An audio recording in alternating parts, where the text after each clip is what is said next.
evening, welcome to Have I Got News For You? I'm Steph McGovern. In the news this week, after yet another woman comes forward to claim past illicit relationships with the PM, Boris Johnson realises he may have to buy Carrie a bigger ring.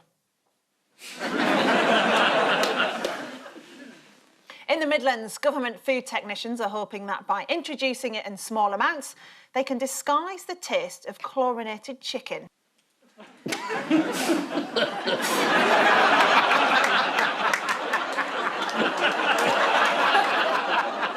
And in Camden, CCTV footage reveals the culprit after faecal matter is left on Keir Starmer's desk.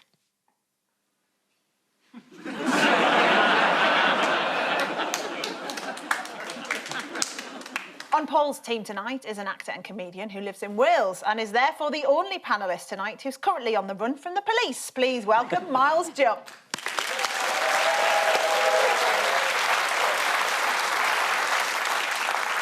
And with Ian tonight, a Conservative peer who told the Daily Mail her weight loss is down to portion control, a policy the government have now set out for England's poorest children.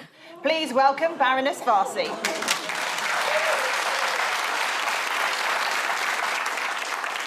So we will begin with the bigger news stories of the week. Ian and Saida, have a look at this. There he is, banging the drum, still. Somewhat reluctantly. Oh, yeah.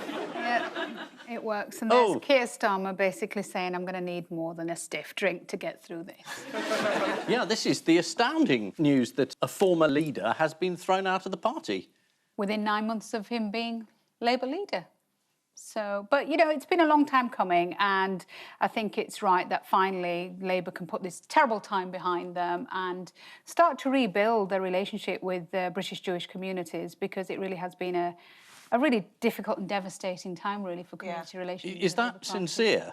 It's really sincere. I'm sorry, it was just the sheer pleasure in a Tory's voice to see the Labour Party pulling themselves to bits. Of course, every time the Labour Party destroys itself, there's going to be a bit of from the Conservatives, but this is a really serious issue. And I know, but I like the we're all united. Jeremy Corbyn has been put on gardening leave, which he'll no doubt love, I'm sure, won't he? How did he find out he was being kicked out of the party? Oh, the photographer. Yeah, according to The Guardian's Jessica Elgott, Corbyn found out about his suspension from a photographer, not from the party. Proving that they have now got communication under control. I know, but has anyone got communication? Because we've been finding out about all the government stuff from Twitter. You know, the thing is, the government can't have an effective communication strategy if they haven't got effective policies. So there's nothing to communicate about right now, is there? Keep the head down, pretend they're not the government, pretend they don't have to talk about it, and it might just all go away, a bit like Marcus Rashford. Oh. How did the chair of the report, Caroline Waters, characterise Labour's approach to the issue? Well, it said that the Labour Party had been essentially found guilty of unlawful acts, which in your party is fine, because they don't mind breaking the law. Are you trying to goad me into defending them? Yeah, no, I'm just trying to get any sort of defence. No, I mean, this is the Equality and Human Rights Commission, who was set up by Labour, and Labour have ended up being referred to them and found guilty of anti-Semitism. And Keir Starmer has taken this report with both hands and decided now's the time to stop this surge of Corbynism. Sorry, of anti-Semitism. Yeah, so Caroline Waters, she said there was a lack of willingness to tackle anti-Semitism rather than an inability to do so. Now, Ian. Yes? No matter how strongly you think about all of this, you're not allowed to tweet anymore, are you? No, everyone's got to behave now. Yeah. And be impartial. Can you do it? No. Yeah, so BBC staff can no longer vent their political frustrations on Twitter, as according to Tim Davey, this will now be a sackable offence. I don't count. I'm not an employee. I'm freelance. No, essentially, Ian's the bloke on this programme who locks up at night. So, he's got the keys, he locks up at night, and that's it. The caretaker. The caretaker. This is true. Yeah. I always find caretakers quite creepy, so that kind of fits, doesn't it? What was school like? Do you want to talk about it? Shall we have a therapist then? Well, our caretaker gladly encouraged us to smoke in the loo, which was quite funny. But we were sponsored, our school, by British American Tobacco. Is that true? Yeah, it was, yeah. I haven't just made that up for comedy value. Were you in the US? This is in No, this is in Middlesbrough. This is in Middlesbrough. Yeah. God, it was all happening in Middlesbrough, Yes, wasn't well, it? this was a Tory initiative, so this was a city technology college.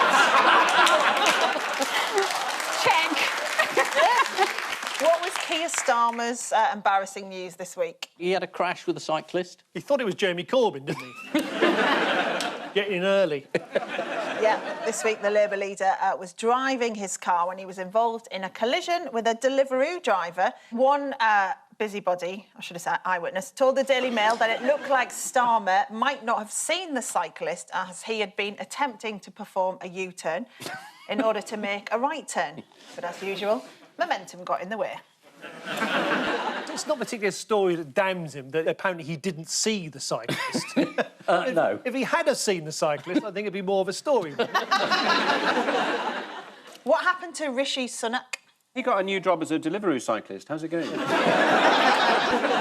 He did this campaign, didn't he? He had this really kind of slick video and then everybody had a go at him. So the Labour Party put out this kind of attack ad on him in which they said he's got a really big house and he's got loads of money and he's done incredibly well and isn't he a bad person? And I was watching it thinking every Asian parent up and down this country is watching that and saying, you better be like Rishi Sunak when you grow up. So I don't know why they think this is an attack ad. It's like careers advice for every Asian kid. I just remember thinking this is a really great... How did the local Labour Party in Conwy settle who was going to take a top council role after there was a tie this week? Paper, scissors, stone. Yes. Sumo wrestling. Apparently, a vote on the party's next council committee chair ended in a tie, so they used a bingo machine to pick a winner. If you're wondering what a Labour Party bingo machine is, by the way, it's the same as a normal one, except no one gets number 10. That was good. That's the first loyal bit of applause I've seen. We're on the same team. We're on the No, same we're team not. tonight. We are. This is the news that Jeremy Corbyn has been suspended from the Labour Party. Also this week, Keir Starmer was involved in a road collision with a cyclist. The Deliveroo cyclist was taken to hospital where it was discovered he'd broken 2 ribs, 3 pork chops and a lasagna. Thinking he might have killed the cyclist, Keir Starmer's whole career flashed before his eyes in the most boring 3 seconds in political history. Paul and Miles, take a look at this. Yes. There's Donald Trump chucking out masks. This is Joe Biden. Which one's the pumpkin? Yeah, exactly. He's there. That's George Bush there. Most of the Democrats have already voted. Most Republicans haven't voted yet. They're going to vote on the day. So if there's a huge surge for Trump on the day, he might say, yeah, I've won. And then that's all going to kick off. Yeah, it's all going to kick off is a good summary, I think, isn't it? What did Joe Biden forget this week? Is it the cast list of Mutiny on the Bounty? He forgot the name of Donald Trump. Yeah, should we have a look? And the character of the country, in my view, is literally on the ballot. What kind of country we're going to be? 4 more years of George, is going to find ourselves in a position where if Trump gets elected, we're going to be in a different world. He was being interviewed by somebody called George. Yeah. And he did once run against George Washington, didn't he? He did. Then Trump immediately capped that by going to a rally and saying, we're going to beat this vaccine. What did Trump manage to do in Florida this week? Is that where he's throwing out those masks? He voted. Oh, yes. Telling reporters that he voted for a guy Trump. called Trump. Yeah. Yeah. And Trump's family have voted as well. Oh, you can read what it says on there. Biden. He also looks as if he's been stuffed with formaldehyde or something. It's sort of very bizarre. It looks like a waxwork of himself. Weird.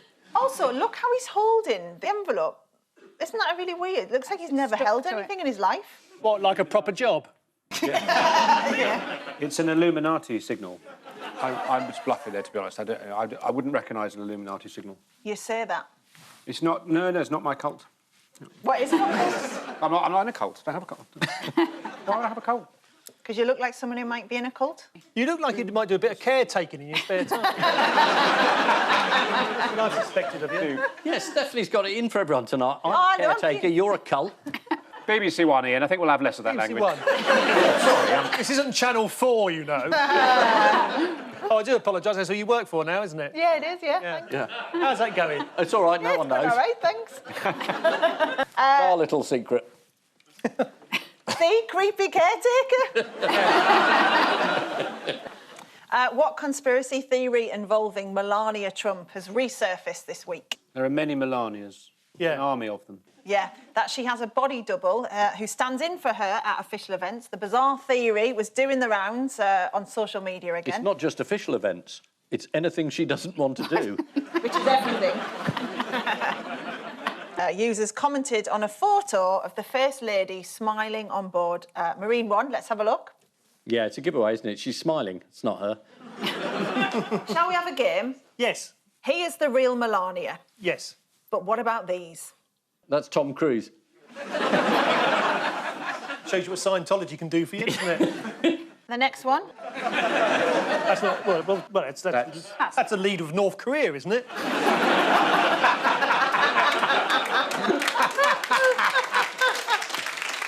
This is the end of the 59th American presidential election campaign and the start of their second civil war. Nigel Farage joined Donald Trump on the campaign trail. At the rally, Farage called Trump the single most resilient and brave person I've met in my life. Watching the event at home, Joe Biden exclaimed, "Who the hell's that?" as he spotted his reflection in the TV screen. And so to round two, the picture spin quiz. Fingers on buzzers, team! Yes. Man of the moment, Marcus Rashford. Yeah. Who has the whole nation covered themselves in glory, whilst, unfortunately, the government has covered themselves in crap. So basically, This week. You haven't changed parties, have you, without telling us? I just don't believe you should starve kids, and I've grown a conscience. Oh, what sort of Tory are you? You wouldn't believe how useless your government, who I know you don't like very much... sorry, I'm trying to be fair and impartial. How useless they are. They haven't spotted that this is probably not an issue to go with. And also, in light of the fact that meals in their House of Commons are subsidised, and so all these MPs who are standing up and saying, how dare we subsidise and feed starving kids, are not prepared to kind of follow the same rules themselves. It's just awful, and I just think there's no way in these incredibly difficult times we can just justify this position, and the government's wrong on it, and the best thing it could do is just stand up and say we got it wrong. Yeah. Are they good at that? The government said they'd rather link the free school meals to education and kids' clubs. And one Conservative MP, Ben Bradley, got dragged into a row for suggesting that in his constituency, a food voucher might end up in a crack den or a brothel. But to be honest, I don't remember anyone paying me with a food voucher when I worked in a brothel. There we are. But, I mean, that is... Hang on a minute. You can't just move on from there. Ian, were you the man that used to lock up at night? No, I just... when did you work in a brothel? Just before I joined the BBC, actually. Right. Well, hopefully it wasn't after you joined the BBC. What did you do? What did I do? Yeah. Do you want my price list? Any concessions for coke parties? What the hell have I said? Yeah. What does Danny Dyer think the problem is? He thinks that there aren't enough working-class people running the country and the Etonians need to get their hands off power. Yeah, let's have a look. My one rant would be that we must learn now that the people who went to Eton can't run this country, OK? They've done it, they've tried to do it, and this little small group who all went to the same school in the same class, it doesn't work. On the flip side, should there be more parts for posh people in EastEnders? Yeah. I'm happy. I'm happy to audition. Yeah. Doesn't have to be a straight offer. I just want to be in the room. Go on, let's have your audition then now. If you were It auditioning... could be called Westenders. we're looking for a new pub landlord. Hello. Yep. Hi guys, come in. Let me tell you about the philosophy of this place. Have you been here before? No. The specials are on the board. Do you have any allergies?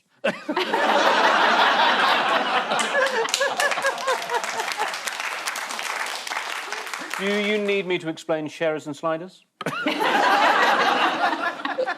All our stuff comes in baskets because we're arseholes. I want to come. Hey, you know.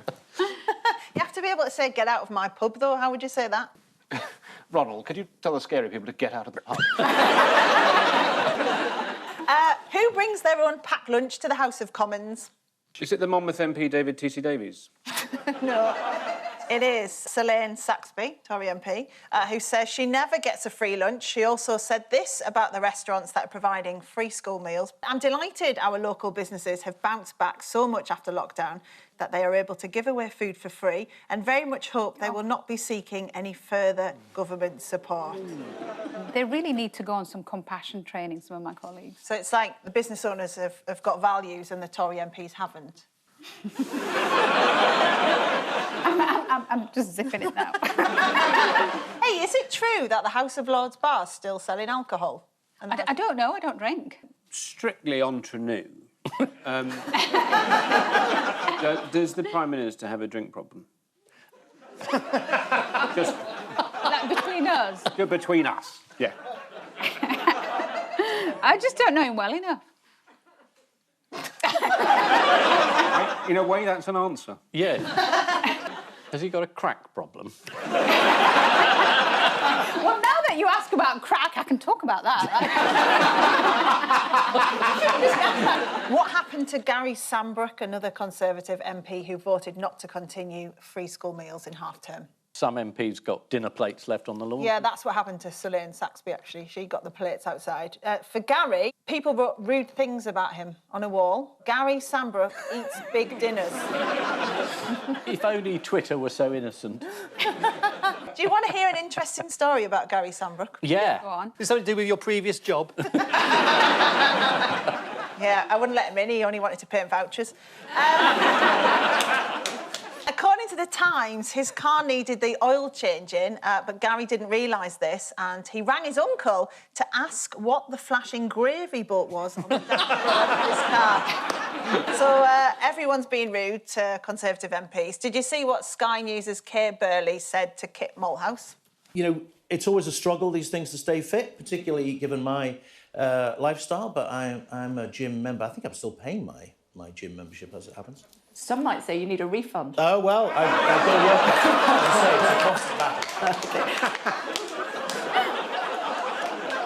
work it.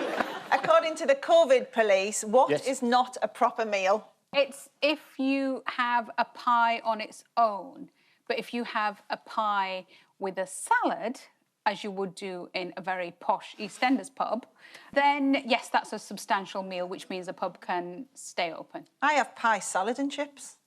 Oh, do you? Oh, Yeah, right, okay. and garlic sauce. And peas.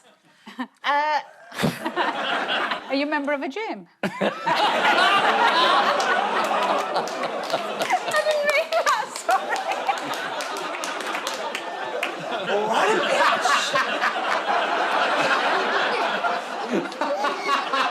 What's the one success story for the government this week? Is it the brothel vouchers?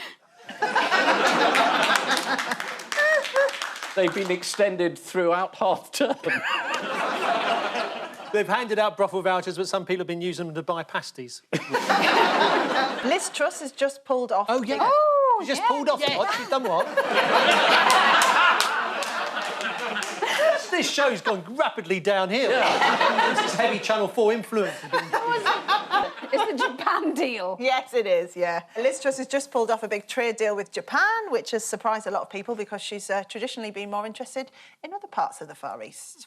In December, I'll be in Beijing, opening up new pork markets.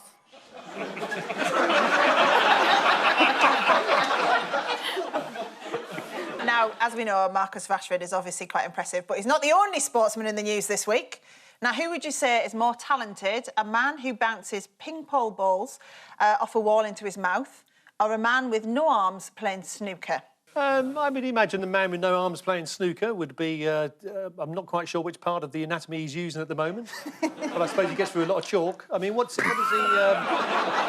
Let's have a look.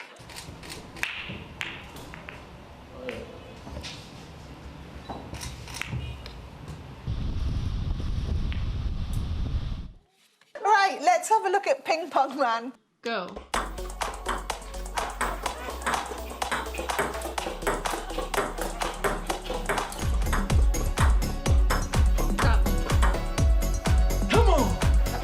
Something to do on your honeymoon, isn't it? Which one was the real Melania? Which one is the most impressive, then? The guy playing snooker, because the ping pong ball guy basically has to do the same thing, repeatedly. People in Bangkok offering a similar sort of ping pong experience, I gather. Settle in, everyone. 45 minutes of Ian's gap year anecdotes. No, to be fair, he was paid a fortune. That's how he bought his first car, wasn't it? This is the ongoing row over free school meals. After criticism over the school meals fiasco, the government has proposed a scheme to make sure that no children go hungry at Christmas. They're cancelling Christmas. Fingers on buzzers, teams. Is this a story about the smart tablecloth? Yeah, how do you think a tablecloth can help you in lockdown? Is it a tablecloth that can tell how much you've eaten? Is this you going on about me being fat again? Researchers in the US and China have teamed up to create a smart tablecloth which can detect items on the table. So what's the point of that? Probably measuring how many plates there, what's the weight of the plates, how much food is on the plates, how many people are sitting at the table, and all that sort of stuff. Things you couldn't possibly do if you were laying the table. Oh, I wonder how many plates I've put down. Better wait for the cloth to tell me. Have I poured out water for everyone? I've no idea. Well, you know, if you asked me to have two words to describe Ian, camp sarcasm would not be the two words. No, it suggests recipes. So if you put things on it, so if you put on, I don't know, rice and whatever else, it'll tell you what you can make. But it's too late, because that's a tablecloth and you're about to eat it. When you get your shopping, you put your bag on the table when you come back from the supermarket. But the tablecloth says, what the fuck have you bought that for? Why is it a sweary tablecloth? OK, it could be camply sarcastic. Yeah. Oh, where'd you get those eggs? At the local farm shop? I think I prefer that. Shall we have a look at it in action? Oh, wait, let's have a look at it in action.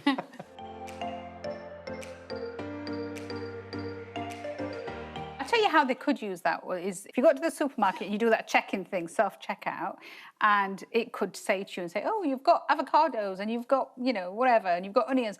You now need X to make so-and-so recipe, so you can just nip back and get the extra ingredients. But it'd not be useful for the other shoppers. If you're queuing to find something, good, that's their last item, and suddenly the machine says, oh, do you know what, you're one onion away from a proper ragu there. Just wait there, I'm just going to get the recipe. It's going to be demented. And finally, have you seen how Joan and Jimmy O'Shaughnessy from Southport and Merseyside have been keeping themselves fit in lockdown? Let's have a look. Everywhere's a dance floor around at the O'Shaughnessy's, and the recording process can test the patience of the other members of the family. It's very frustrating. It's just constant for a 4-hour period. But, you know, they're making people smile, so at the end of the day, you've got to leave them to it. Also, why have they painted the words ITV News on their French doors? It's time now for the Missing Words round. Yes. Which this week features as its guest publication, LAMP, the Journal of the Association of Lighthouse Keepers. Is that an acronym, LAMP? Does that stand for something? Lighthouses are mainly perpendicular? Does now. And we start with hour-long BBC interview on what, unfortunately, what? Lighthouses, unfortunately shown. The hour-long BBC interview on impartiality unfortunately included some of them bastards from the Liberal Democrats. Hour-long BBC interview on how lighthouse keepers pass the time unfortunately ends up being cut down to just a few minutes. This is from an article written by a recently retired lighthouse keeper who begins, as I write this, I am in lockdown. Oh, blimey, out the frying pan, eh? Next, German pensioner who warmed his walnuts on a shelf, what? Now braises his bollocks on the barbecue. Melts his mangoes in the microwave. Toasts his testicles in a test-controlled tent. That's terrible. Well, I know how he feels. Gets Splinter. Gets asked to leave. Seeks similar. German pensioner who warmed his walnuts on a shelf starts huge fire. And finally, cat always what whenever a U2 song plays? Hurls itself into a bonfire. Yeah. Immediately goes and finds something the owner's looking for. Is it on edge? Can't wait to hear your Larry Mullen Jr. pun. Yeah. Cat always sticks out tongue whenever a U2 song plays. That's a headline in a newspaper. Yeah. This is Jesse, the 9-year-old Persian who went viral this week thanks to his unusual reaction to U2. Let's have a look.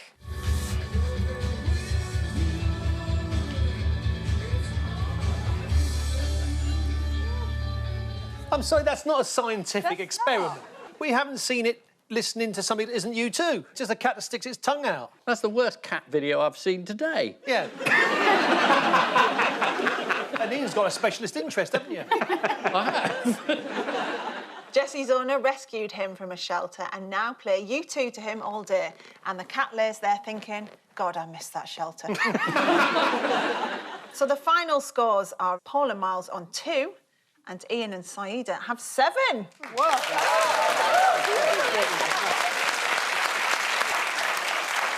But before we go, it's just time for the caption competition. If sales fall below this point again, I will chop a finger off. Otherwise, welcome to Sports Direct. Can you find the bastard who superglued my finger to this chart? Next. Can you find the bastard who superglued my finger? Government announced new track and trace system. On which note, we say thank you to our panellists, Ian Hislop and Baroness Warsi, Paul Merton and Miles Jupp. And I leave you with the news that in New Hampshire, there's evidence that American voters have had enough of this year's election. The Queen repays the nation's debt to Captain Tom Moore by helping him dislodge a Murray mint stuck in the back of his teeth.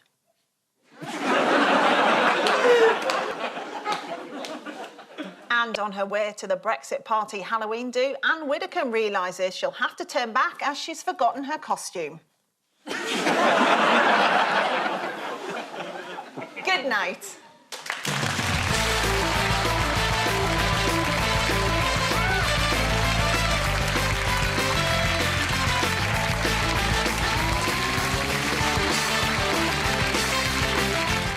Find a celeb in just 6 phone calls? No problem. 6 Degrees from Jamie and Spencer now on BBC Sounds. But coming up, an all-time great. Who knew people sitting on a sofa could be so entertaining? The Royal Family is next.